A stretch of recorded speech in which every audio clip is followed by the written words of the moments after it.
خانم گل جان بیا اینجا، خانم گل بیا اینجا، گوشی رو بردار. هر کی گفت بله بگو من سکرتور آقای زارمارو عمقی هستم. چی هستم؟ سکرتور آقای زارمارو عمقی. سکرتور خودت هستی؟ برو نمیخواد. الو سلام عرض میکنم قربان، من از رشت زنگ میزنم، سازمان دوربین‌های مخفی. نخیر خود رشت نه، بغلای رشت یک دیدم اینجا آفتاب گلگله‌زار، اومدیم اینجا بغل یک سل، در سل بوزگاه هست، پابوزگیری هست، منظرهای خیلی قشنگی دور برش هست، کوتام هست، پرچین هست، تالار هست، بله تیلینبار هست، پرنده های خیلی قشنگی در آسمانش هست، تورنگ هست، شلخت هست، کولیغار هست، نسپر هست، سیتی هست، کشکدت هست، عقاب هست، علوق هست، وحشک هست. بله آمدیم اینجا که منظره قشنگ باشه، یک دوربین مخفی خوب حسابی برای شما درست بکنیم. جان این فقط شما نیستین که نمیفهمید، خیلی ها نمیفهمن، البته اکثریت هم میفهمن. نه خیر، من بچه اصل رشت هستم، لهجه من اینجوری تهرانی هست. مال 15 ماه پیش که رفته بودم برای تحصیلات عالیه، اونجا سجل خودمو ارویر کردن، یهو رشتی جخترم رفت و دیگه تهرانی غلی سر میذارم. بله نه غیر، اون اوایل خیلی خجالت زده شدم، خیلی نفروهیز شدم، پپریس شدم، نمیدونم بله شرمنده شدم که چرا آخه زبان پدر مادری فراموش کردم. اصلا چکپر میزدم، اسکیتی های ناگهانی میزدم، خوس های ناگهانی میکردم، از شرمندگی ما را عرق میزد، شه میزد، هر یکی به چی درشتی، بعد عرق رابه میکرد از پیشانی من میومد توی مچه من کج شده بود، لبش من اینوری شده بود، لابیر میریختم. بله جان، نه بله خواهش میکنم تمام کنم. بله داشتم راجع به یه دوربین مخفی خدمت شما عرض میکردم.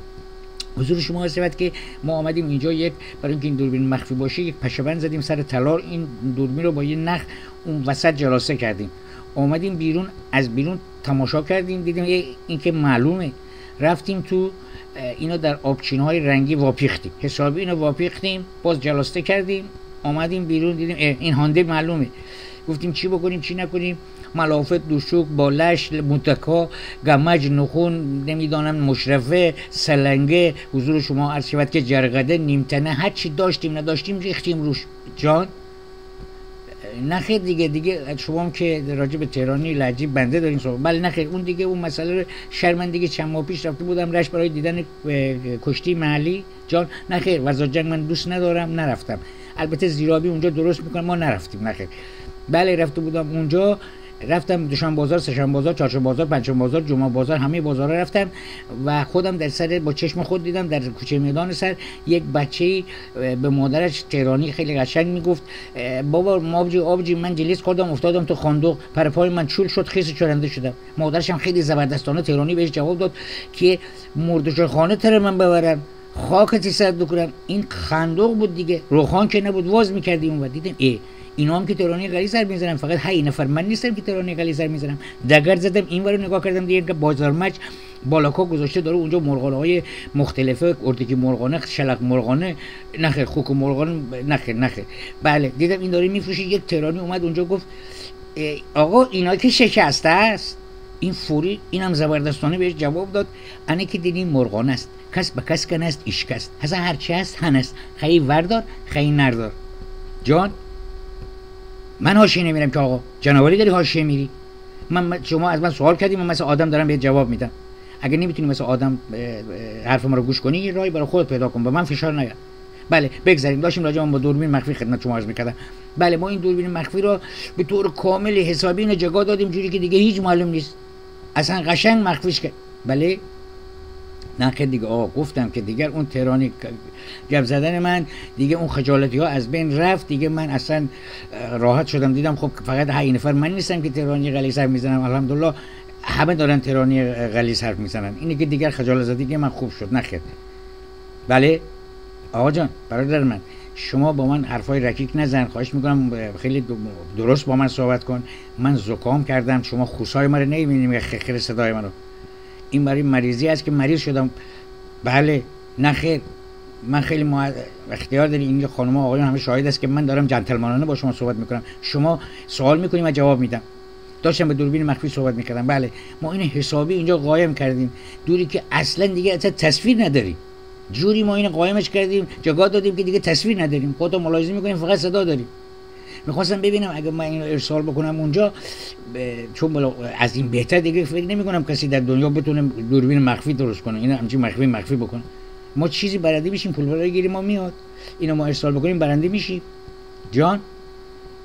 نه عزیز من، زکام من خدا را شکر خوب شده دیگه. عرض کردم یه کمی مونده. این دیگه همسایه داریم بسیار مرد با شخصیت و با شرفی هستن، آقای کاسگول همسن سال بنده هستن. ایشان وضع مالی خوبی ندارد ولی تنها کسی هستن که به بنده کمک‌های مالی، معنوی، مادی همه جور کمک میکنند. بله ایشان آمدن به من چند تا حب کاشکالمین دادن، سلنگ باغ گذاشتن، بادکش گذاشتن، گلگازویان دادن، سومولاتیو دادن، حال من رو یک کمی بهتر کردن.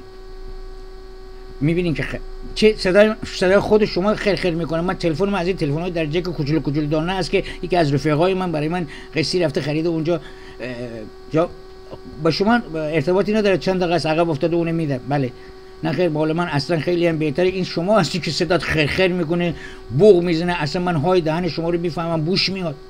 نه آقا اون مردکره رو میگم، اون اینجا چه غلطی میخواد بکنه. بوش منظورم از دهن شماست. مثل چطور سیر پیاز میخورین یا شلوار خودت خراب میکنی بوش میاد، اون بوشه میگم. بله شما مؤدب باشین، شما مجبور میکنی منو دیگه. خواهش میکنم داشتم راجع به دوربین مخفی صحبت میکردم. بله خواهش میکنم. بعد ما این دوربین حسابی جان نخیر، ایشان انسان بسیار خوبی هستن، انسان زحمتکشی هستن این آقای کاسگول. من هر روز صبح برایشان اسپندانه دود میدم. ایشان زحمت کشیدن، از زور بازی خودشون کار کردن در بجار.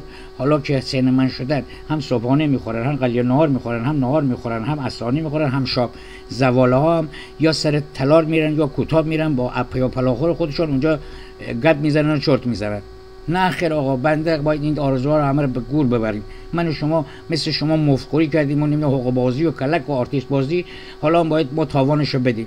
دکترها با پس کردنی زدن، گفتن روز 16 کیلومتر باید پیاده روی بکنی، نمیدونم حب آلزایمر بخوری، امگا 17 بخوری، امگا 18 بخوری، نمیدونم رولکس بخوری، چه هزار چیز بدبختی دیگه. دیسک تو حالا میخوره به استفکلاش وارخونت میزنه بالا، گلیسرول میاد بالا.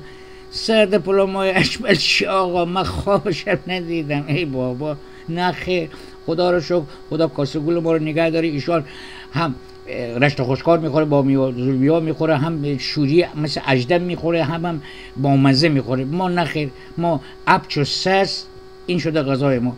نخیر باز اختیاری. باز شما من چرا حاشیه میرم پدر جان؟ تو از من سوال میکنی من به تو جواب میدم دیگه. خواهش میکنم. حالا راجع به این دوربین مخفی، بله میخواستم ببینم، ما اینو واقعا حسابی جگاش دادیم دیگه، اصلا هیچ فیلم و تصویر اصلا هیچی نداریم، فقط صدا داریم. ما اینو برای شما ارسال میکنم کاستش رو، شما فیلم که نداریم ملاحظه کنید، گوش کنید. اگر صداش خوشتان آمد که آمد، اگر خوشتان نیامد جهنم میصرفید، اصلا مهم نیست. من میخواستم ببینم بالاخره این بهترین دوربین مخفی که من تا حال در دنیا ندیدم اینجور مخفی کرده باشه. یه پول پلای گیر من میاد که این جاغل باغلای من رو بردارم، میخوام ببرم هالیدی. اینجا یک دی هست، همه رفتن میگن خیلی هم خوب، مخارج داره، من نرفتم. خب حالا پولش کم باشه ما میبرم اینا رو واکانس، تعطیلات، اولا، یه خاکی به سر خودم میریزم، پول مال من. به شما ربطی نداره که من چیکارش میکنم. من اینو ارسال میکنم، خواهش میکنم بله شما ملاحظه بکنید، خواهش میکنم. نه خیر، خواهش میکنم اول شما قد بفرمایید. نه خیر آقا، اول شما قد بفرمایید. ادب اینجوری حکم فرمان میکنه. خیلی خب بنده میگم 1 2 3، وقتی 3 گفتم هر دو با هم قد بکنید. 1 2 3.